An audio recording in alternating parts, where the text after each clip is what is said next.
La muestra está preparada para chicos del partido de quinto grado. Nos visitan muchas escuelas y lo que nosotros tratamos de hacer con esta muestra, que en realidad está compuesta por varias salas, esta es la primera y la más importante porque es la que trae toda la historia, ¿no?, de Ana Frank y el contexto, es tratar de generar a través de la historia puentes también con la realidad y con el contexto de los chicos y qué tiene la historia para enseñarnos o para aportarnos desde nuestro presente y qué acciones se pueden generar a raíz de la visita a la muestra que apunten a disminuir, digamos, la violencia, la discriminación, sobre todo hablando en entornos escolares. Entonces la muestra comienza desde el fin de la Primera Guerra porque en realidad uno de los principales objetivos es tener una lectura crítica, ¿no?, de la historia y poder entender los procesos profundamente y no saberse fechas de memoria, sino entender qué está pasando en Alemania y también qué le está pasando a la familia Frank en esa Alemania. Y arriba está siempre el contexto histórico, que al principio va a ser Alemania y obviamente cuando empieza la guerra ya hay otros países. Y abajo la historia de la familia Frank. Entonces también cómo se unen o se separan estas dos historias. Tratamos de tomar mucho lo que los chicos traen, desde el lenguaje, desde lo que saben, porque también eso es una manera de anclarlo con sus realidades. Entonces, toda esta primera parte se habla de la conformación de la familia Frank y de cómo Hitler va instalándose muy de a poco como una opción de candidato, porque otro de los elementos importantes es que Hitler asume democráticamente, entonces está bueno entender qué sucede con esto. Otro de los elementos que tenemos en ese sentido en toda la muestra es que tratamos de ser bastante interactivos, interdisciplinarios. Entonces hay información histórica, hay muchas fotos, hay objetos originales que son los que están en las cajitas, ¿sí?, a lo largo de toda la muestra.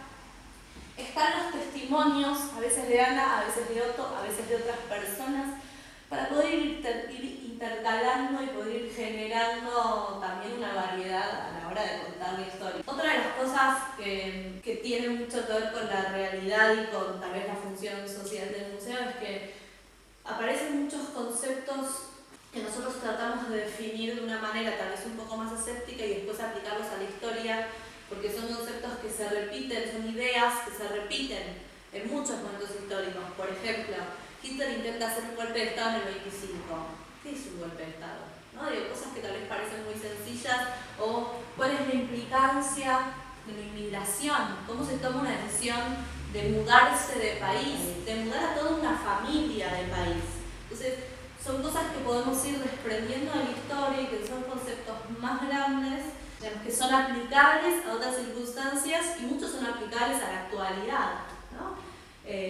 ¿Cómo se adaptó la familia Frank a Holanda? Hoy en Argentina hay inmigrantes que llegan, ¿cómo se adaptan? Nosotros como argentinos, ¿cómo los recibimos? Hay muchas cosas que tienen anclaje con la realidad y que cuando tenemos la oportunidad tratamos de hacer ese paralelismo todo el tiempo. Entonces Hitler asume el poder y empieza la instalación, digamos, del aparato de propaganda y la persecución a los judíos, pero sobre todo deja de ser una democracia para empezar a convertirse muy de a poco en una dictadura. Si bien no es un golpe de Estado, sí se convierte en una dictadura. Y mientras tanto la familia Frank, como decía Otto en el video, se muda a Holanda y empieza a armar su vida, ¿no? ¿Y qué pasa? Que con ellos haciendo su vida normal en Holanda, ¿no? Con las chicas pudiendo ir a la escuela, haciendo deportes, pero mientras tanto en su país de origen estaba pasando todo eso y ellos no estaban ajenos. Entonces, también cómo se da esa relación. Otra de las cosas que tratamos de poder entender es qué hay detrás de la palabra raza, ¿no? Qué implicancias tiene y tratar de plantear la pregunta de cómo la usamos hoy. Después de explicar el paradigma científico, uno que hoy ya no está vigente, ¿no? El paradigma científico que dice que entre las razas, que entre los seres humanos hay razas, hoy no está vigente. Sin embargo, seguimos usando la palabra racismo, por ejemplo. Otra cosa de la que podemos hablar en varios momentos de la línea, porque hay varias fotos que nos llevan a hablar de eso, tiene que ver con otras minorías perseguidas en el nazismo, que a veces están bastante más invisibilizadas, pero que fueron perseguidas por igual, y con los mismos criterios, ¿no? Una pureza de la raza, una pureza de la sangre. Entonces acá tenemos una foto de Roma y Sinti, de gitanos, y del otro lado hay otras fotos que también nos invitan a hablar de otras minorías. También entender, así como al principio tratábamos de entender qué le pasaba a la sociedad que le dio lugar a Hitler, ahora entender cómo esa sociedad se fue convirtiendo en una sociedad antisemita que persiguió a los judíos, digo, vecinos con vecinos, cosa que antes no pasaba, eso fue una construcción, y por eso hablamos de la Noche de los Cristales Rotos, que fue en noviembre del 38 y que implicó un quiebre social muy fuerte, porque fueron los propios vecinos los que salieron a agredir, ¿no? Cosa que antes tal vez quedaba más en manos de las fuerzas, ahora son los propios vecinos los que salen a agredir, entonces es socialmente interesante lo que pasa desde ese lugar y cómo los vecinos se apropiaron de ideas y de métodos que en realidad no les eran propios desde un principio. El aparato ideológico del Estado fue muy efectivo en ese sentido. Las cosas que suceden es que Alemania no invade solo territorialmente, ¿no? Es una conquista ideológica la que es Alemania. Si pensamos en las fotos que vimos de los países invadidos e incluso de Alemania en la Segunda Guerra, no vamos a encontrar ninguna bandera del país, ¿no? Pensemos un segundo en los videos o en las fotos, no hay banderas alemanas en Alemania. Era la bandera nazi y sucedía en cada país, ¿no? Esta idea de la conquista ideológica, de reemplazar al gobierno si no era acorde, de instalar el mismo proceso que se instaló en Alemania en cada país que conquistaban. ¿Y qué pasaba en cada población de cada país? Es un mundo, por supuesto que nosotros nos enfocamos más en Holanda porque tenemos una historia personal que es la que nos acompaña en el recorrido. Mientras tanto, digamos, el desarrollo de la infancia de la familia Frank, ¿no? Que por suerte no tenemos tanto para decir porque están haciendo una infancia normal, porque pueden ir a la plaza, porque pueden festejar sus cumpleaños, porque pueden hacer deporte, porque pueden ir a la escuela. Acá tenemos una foto de afrodescendientes, una foto de personas con discapacidad, fotos que nos invitan otra vez a hablar de las minorías perseguidas en el nazismo, aparte de los judíos. Elementos que nos ayudan también a contar un poco la historia, ¿no? La necesidad de marcar, y eso también tiene un anclaje muy fuerte con la realidad, sobre todo cuando tenemos grupos de jóvenes adolescentes, ¿no? Que son cosas que están tan presentes, ¿no? La etiqueta y tener que ponerle, encasillar a la gente en un lugar. Entonces de acá también pueden surgir muchas cosas interesantes de anclaje con la realidad. Se desarrolla la solución final, que es lo que va a dar pie a la creación de los 6 campos de exterminio, ¿no? Entonces ahí cambia la política nazi y se empieza a perseguir a los judíos de una manera diferente en los países ocupados. Entonces acá es cuando toma la decisión la familia Frank de esconderse. Otto intentó hacer lo que había hecho en Alemania, intentó sacar a su familia del país, pero no pudo, porque ya el mundo no recibía tan bien a los judíos, entonces los tuvo que esconder. Hace unos años se desclasificó un documento en Estados Unidos donde se muestra cómo a la familia Frank se le niega la visa, ¿no? El papel donde dice visa denegada a la familia Frank, y surge la pregunta, ¿no? Tal vez de a cuántas familias Frank se les estará negando la visa hoy en tantos países del mundo, ¿no? Después hablamos un poco del escondite, porque toma la decisión de esconderse para salvarse, y en el escondite ponemos especialmente en valor a los protectores. Y acá entra un tema que es uno de los pilares que tenemos en el museo, que es uno de los pilares a la hora de trabajar con la disminución de la violencia y de la discriminación, que es lo que nosotros llamamos 4 roles, ¿no? Que en toda situación de violencia se pueden observar 4 roles: el victimario, el agresor, la víctima, el observador, pongo pasivo entre signos de pregunta, y el protector, ¿no? En toda situación de violencia están esos 4 roles. ¿Cuál ponemos en valor? ¿Qué pasa? ¿No? ¿Cómo se dan esos roles? Esos roles son dinámicos y nosotros proponemos a los chicos hacer ese ejercicio con situaciones de violencia que a ellos se les ocurran, porque no necesariamente son tan extremas. Tal vez un chico burlando al otro en el aula, ¿no? Entonces proponemos ese ejercicio. Proponemos el pensamiento de que ser un protector no es ser un superhéroe, que no hace falta arriesgar la vida para ser un protector, y que a veces hay pequeños actos que parecen muy chiquitos, pero que en realidad son multiplicadores de una protección. Entonces, ponemos en valor el rol de los protectores, que en este caso sí arriesgaban su vida, y que son los que les permiten a ellos estar escondidos durante más de 2 años. Y no solo eso, sino que Mipgis, que es una de las protectoras, es la que salva el diario. Entonces, una vez que se lo llevan a ellos, Mip queda libre, ¿sí? No se la llevan a ella, a los dos protectores varones se los llevan presos, porque era un delito. Claro. Pero ella no se la llevan presa y entra al escondite y recupera el diario que había quedado tirado en el piso, otros documentos, fotos, no sé si le llamó la atención la cantidad de fotos que tenemos, ¿no?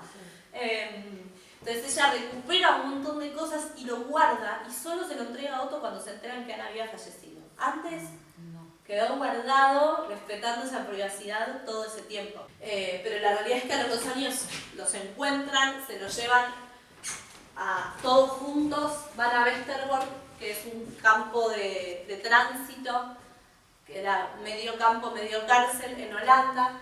De Westerbork se van todos juntos a Auschwitz y en Auschwitz se separan. Y cada uno sigue un destino diferente. Ana y Margot sí se quedan juntas y van a Bergen-Belsen, que era un campo de concentración, no de exterminio.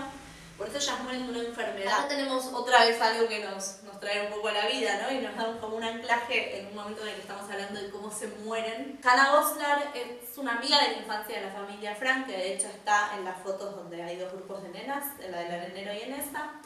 Se las encuentra en Bergen-Belsen porque ellas se la habían llevado antes y las reconocen, hablan con ellas, intentan ayudarlas. Hannah sobrevive y después nos da su testimonio. Entonces ahí tenemos otro valor, porque es un valor testimonial por un lado porque podemos reconstruir una parte de la historia que si no, no podríamos. Pero aparte, Hannah las conocía bien. Entonces tiene una interpretación desde otro lugar. No es solo que la vio. Y de hecho Hannah le dice a ella que pensaba que sus padres habían muerto los dos.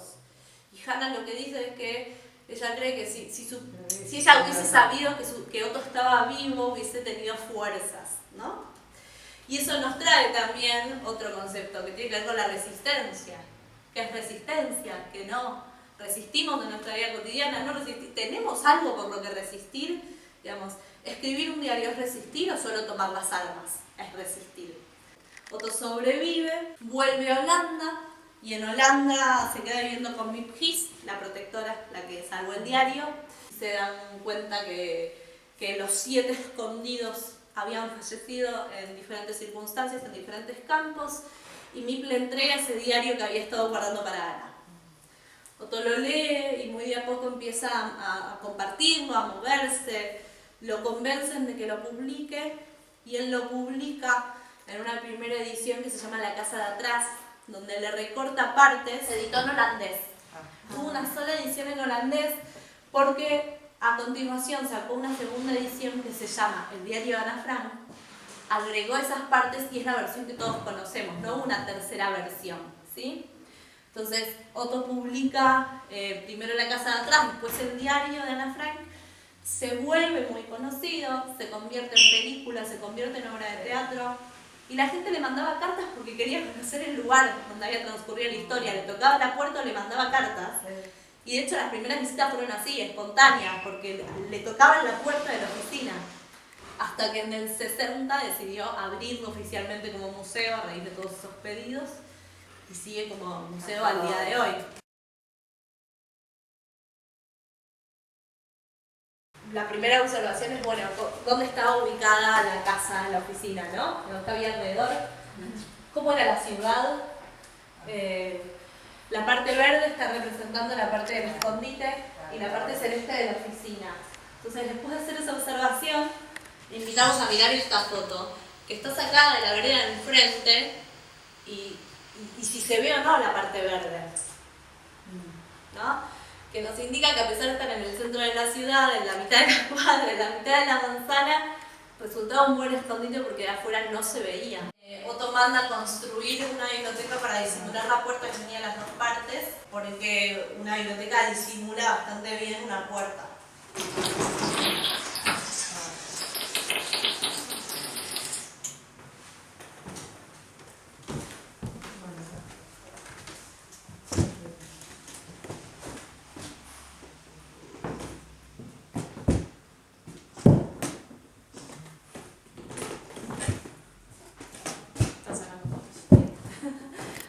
Acá hay algunas aclaraciones aclaraciones que está bueno hacer. La primera es que esto no es una copia, ¿sí? No es que cuando uno va a Holanda se encuentra con esto. El espacio obviamente está reducido, están mezclados los ambientes de 2 pisos en uno, digamos, ¿sí? Porque la idea no es hacer una copia, sino es hacer una recreación escenográfica, es conectar un poco más, ¿no? Con cómo era vivir escondidos esos 2 años. Todos los objetos que ustedes están observando son objetos originales de la época. Cuando se trabajó en esta reconstrucción se hizo una solicitada a la gente que tuviera objetos traídos de Europa de la década del 20, del 30, del 40. Entonces, salvo algunas excepciones que son obvias como, no sé, la cajita del jabón que está impresa, son todos objetos originales de la época. Y sí, se parece bastante a cómo estaba en ese momento, porque Otto sobrevivió, los protectores sobrevivieron, entonces se hicieron reconstrucciones en la casa en Holanda en su momento, y en base a esas fotos y esos testimonios se trabajó en esta reconstrucción. La habitación de Peter en realidad era el pasillo que tenía la escalera que daba al ático. En Holanda al ático no se puede subir, y a través de espejos reflejan una parte muy importante de la casa, que era la única ventana descubierta, y a través de la ventana ella miraba a un árbol, sobre todo, que es un castaño. Entonces, si acá se asoman, lo que está es la foto de esa ventana. O sea, es lo que verían si se asoman a los espejos en Holanda. A través de pequeños datos, o incluso de caminar sobre un piso de madera que cruje, pensar cómo era vivir esos 2 años. Silencio o cosas de nuestra vida que tenemos tan incorporadas cotidianas tenían que pasar por el filtro de no ser descubiertos.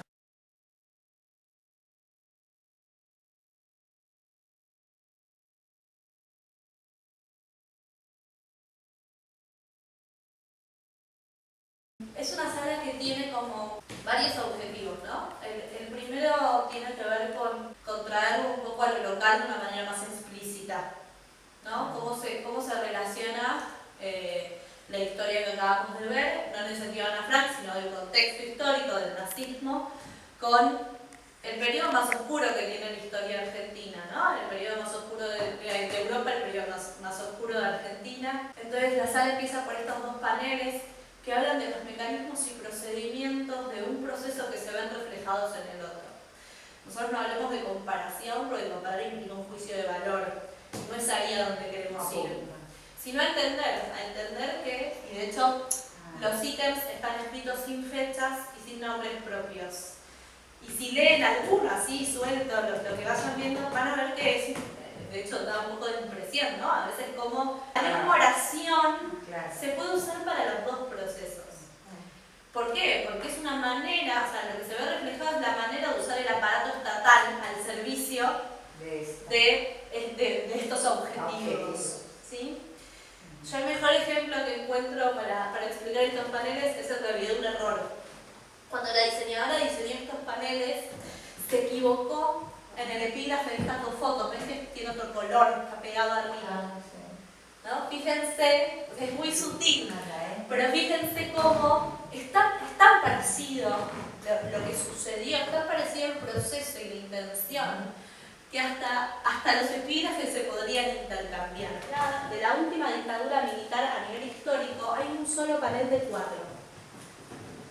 El panel 2, 3 y 4 nos traen otros temas, que es qué sucede con la sociedad después de la dictadura, ¿no? ¿Qué rol cumplen los organismos de derechos humanos en la recuperación de la democracia? Y hacemos un hincapié muy importante en Abuelas de Plaza de Mayo, sobre todo porque es una lucha que al día de hoy continúa, ¿no?